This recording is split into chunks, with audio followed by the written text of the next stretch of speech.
میں آپ کو 9 محرم الحرام کے حوالے سے کربلا کے میدان میں لے جانا چاہتا ہوں۔ رسول پاک صلی اللہ علیہ وسلم کے پیارے نواسے سیدنا حسین رضی اللہ تعالی عنہ کے حوالے سے، ان کی شہادت کے حوالے سے، اور اس سے بھی بڑھ کر میں چاہتا ہوں کہ آج ہم بات کریں اس شخصیت کے حوالے سے جس نے اسلامی تاریخ کا سب سے بڑا ظلم برپا کیا۔ میں چاہتا ہوں کہ آج کے پروگرام میں اور آج کے پروگرام کے باقی حصوں میں بھی میں اپنے بچوں کو، میں اپنی آنے والی نسلوں کو یزید کے بارے میں بتاؤں۔ جب آج 9 محرم ہے، 9 محرم کو یزیدی فوجیں کربلا میں صف آرا ہو چکی ہیں، اور یہ یزید کون ہے جس نے اپنی فوجیں بھیجی ہیں اور کس کو مارنے کے لیے بھیجی ہیں؟ نواسہ رسول کو، جگر گوشہ بطول کو، سید الشہداء کو، جنت کے سردار، نوجوانوں کے جو سردار ہیں ان کو شہید کرنے کے لیے بھیجا ہے۔ حسین کون تھے؟ نواسہ رسول تھے، اور کیا کیا ان کے ساتھ؟ رسول پاک صلی اللہ علیہ وسلم کے نواسے کے ساتھ ان کے ساتھ جو ظلم کیا گیا وہ تو ایک ظلم تھا۔ میں آج اپنے پروگرام میں اپنے بچوں کو، اپنے نوجوانوں کو یزید کے بارے میں بتانا چاہتا ہوں، جس نے انسانی تاریخ کا اور اسلامی تاریخ کا بدترین ظلم برپا کیا۔ یہ یزید کون تھا؟ یہ خلافت امویہ کا دوسرا خلیفہ کہلاتا ہے، اور مجھے اس کو خلیفہ بھی نہیں کہنا، مجھے اس کو بادشاہ کہنا ہے، کیونکہ رسول پاک صلی اللہ علیہ وسلم نے فرمایا کہ ان کے بعد 30 برس تک خلافت رہے گی، خلافت راشدہ کے بعد بادشاہت آ جائے گی۔ یہ نبی اکرم صلی اللہ علیہ وسلم نے فرما دیا تھا۔ حضرت امیر معاویہ رضی اللہ تعالیٰ عنہ کے بعد ان کا بیٹا یزید کس طرح بادشاہ بنا، اس کی تو پوری ڈیٹیل میں آپ کو بعد میں بتاؤں گا، لیکن اس سے پہلے میں اس کے 3 بڑے ظلم آپ کو بتانا چاہتا ہوں۔ پہلا ظلم تو حضرت سیدنا حسین رضی اللہ عنہ کی شہادت کا ظلم ہے۔ میں آپ کو یہ ظلم اس شخص کے بارے میں بتانا چاہتا ہوں جس نے یہ ظلم برپا کیے۔ یزید 23 جولائی 645 عیسوی میں دمشق میں پیدا ہوا۔ یزید کے بارے میں کہا جاتا ہے کہ اس کی ماں کا نام میسون تھا، وہ ایک مسیحی خاتون تھیں، اور وہ 30 برس کی عمر میں 60 ہجری میں خلافت کے عہدے پر بٹھا دیا گیا۔ 680 عیسوی سے 683 عیسوی تک یزید بادشاہ رہا یا خلیفہ رہا، آپ جو بھی اس کو کہہ لیں۔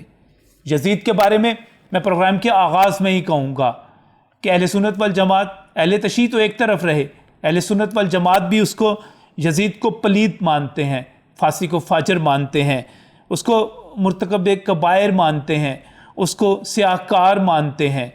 اور جب ہم خود علماء دیوبند کی طرف جاتے ہیں تو وہ مجھے محمد قاسم ناتوی صاحب وہ کہتے ہیں یہ پلید ہے، اشرف علی تھانوی صاحب کہتے ہیں یہ فاسق ہے۔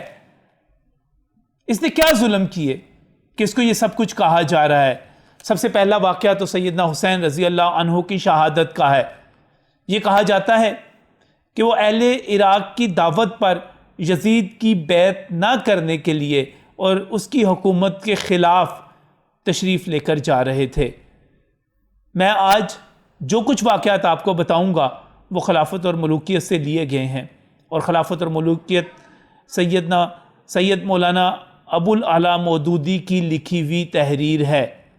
سید مودودی جو علماء دیوبند سے تھے، وہ بالکل وہ اہل تشیع نہیں تھے۔ میں ان کی کتاب سے آپ کو جو واقعہ سنانے جا رہا ہوں ان کو ذرا غور سے سنیے گا، پھر دیکھیے گا کہ یزید نے کیا ظلم کیے۔ امام حسین بغاوت کرنے کے لیے جا رہے تھے۔ چلے مان لیتے ہیں کہ یزید کی حکومت یہ سمجھتی تھی کہ وہ برسر بغاوت ہیں، اور اس سوال کو بھی تھوڑی دیر کے لیے آپ ایک طرف رکھ دیجئے کہ ان کا جانا درست تھا یا نہیں تھا۔ بہت سارے لوگ یہ کہتے ہیں کہ جب بہت سارے صحابہ کرام نے امیر معاویہ کی اور اس کے بعد خاص طور پہ میں یزید کی بات کروں گا، یزید کی بیعت کر لی تھی، تو امام حسین نے ان کی بیعت کیوں نہیں کی؟ تو یہاں پر مولانا مودودی کا سوال بہت زبردست ہے، بہت اچھا ہے۔ وہ کہتے ہیں کہ جب امام حسین علیہ السلام نے ان کی بیعت نہیں کی تھی، یزید کی بیعت نہیں کی تھی، تو باقیوں نے کیوں کی تھی؟ میں خلافت اور ملوکیت کی طرف جاؤں گا اور آپ کو بتاؤں گا کہ حضرت امام حسین کی زندگی میں اور ان کے بعد صحابہ سے، تابعین سے ہمیں کسی بھی ایک شخص کا یہ قول نہیں ملتا کہ ان کا خروج ناجائز تھا، وہ ایک فعل حرام کا ارتکاب کرنے کے لیے جا رہے تھے۔ ہاں، جس نے بھی ان کو نکلنے سے روکا تھا وہ اس بنا پر تھا کہ تدبیر کے حوالے سے یہ اقدام نامناسب ہے، اس وقت یزید کی حکومت ہے، اس کے پاس طاقت ہے، لہٰذا جانا مناسب نہیں ہے، ورنہ کوئی بھی یہ نہیں کہتا کہ ان کا نکلنا جو تھا وہ غلط تھا۔ چلیں اس کے باوجود یزید کی حکومت کا نقطہ نظر درست مان لیتے ہیں، تو حقیقت تو یہ ہے کہ حضرت امام حسین کوئی فوج لے کر نہیں جا رہے تھے، بلکہ ان کے ساتھ صرف ان کے بال بچے تھے، 23 سوار تھے اور 4 پیادے۔ کوئی بھی شخص اتنے لوگوں کے ساتھ یہ کہہ سکتا ہے کہ 72 لوگ ہیں وہاں پر اور وہ چڑھائی کرنے جا رہے ہیں، فوجی چڑھائی کرنے کے لیے، مقابلہ کرنے کے لیے، جبکہ ان کے مقابلے میں جو فوج کوفہ سے بھیجی گئی تھی اس کی تعداد 4000 تھی۔ اب آپ خود دیکھیے، ایک طرف 72 لوگ ہیں، دوسری طرف 4000 ہیں۔ کیا اتنی بڑی فوج، کیا یہ جائز تھا؟ کیا یہ مناسب تھا کہ اتنی بڑی فوج اتنے کم لوگوں سے جنگ کرتی اور انہیں قتل کر ڈالتی؟ یہ فوج انہیں گرفتار بھی کر سکتی تھی۔ پھر حضرت امام حسین نے آخر وقت میں جو کچھ کہا تھا وہ یہ تھا کہ یا تو مجھے واپس جانے دو، یا مجھے کسی سرحد کی طرف نکل جانے دو، یا مجھے یزید کے پاس لے چلو۔ لیکن ان میں سے کوئی بات بھی نہیں مانی گئی اور اصرار کیا گیا کہ آپ کو عبید اللہ بن زیاد جو کوفہ کا گورنر تھا اس کے پاس ہی چلنا ہوگا۔ حضرت امام حسین اپنے آپ کو ابن زیاد کے حوالے کرنے کے لیے تیار نہیں تھے، کیونکہ مسلم بن عقیل کے ساتھ وہ جو کچھ کر چکا تھا وہ انہیں علم تھا۔ آخرکار ان سے جنگ کی گئی، ان کا پانی بند کیا گیا، ان کے سارے ساتھی جب شہید ہو گئے، وہ میدان جنگ میں جب تنہا رہ گئے، تو اس وقت بھی ان پر حملہ کرنا ہی ضروری سمجھا گیا۔ جب وہ زخمی ہو کر گر پڑے تو اس وقت ان کو ذبح کر دیا گیا۔ کیا یہ انصاف تھا؟ کیا یہ جائز تھا؟ اور یہ یزید کی فوج جو کچھ کر رہی تھی صرف ذبح کرنے پر نہیں رکی، ان کے جسم پر جو کچھ تھا وہ لوٹ لیا گیا، ان کے کپڑے تک اتار لیے گئے، ان کے بدن مبارک پر یزید کی فوج نے گھوڑے دوڑائے، ان کی ہڈیاں تک چکنا چور کر دی گئیں۔ اس کے بعد ان کی قیامگاہ کو لوٹا گیا، خواتین کے جسم پر سے چادریں تک اتار لی گئیں، شہدائے کربلا کے سر کاٹ لیے گئے، انہیں نیزوں پر اٹھایا گیا، پھر انہیں کوفہ لے جایا گیا۔ ابن ریاض نے نہ صرف ان کی نمائش کی بلکہ اس کے حوالے سے جو اعلان کیا میں تو اس کو دہرا بھی نہیں سکتا۔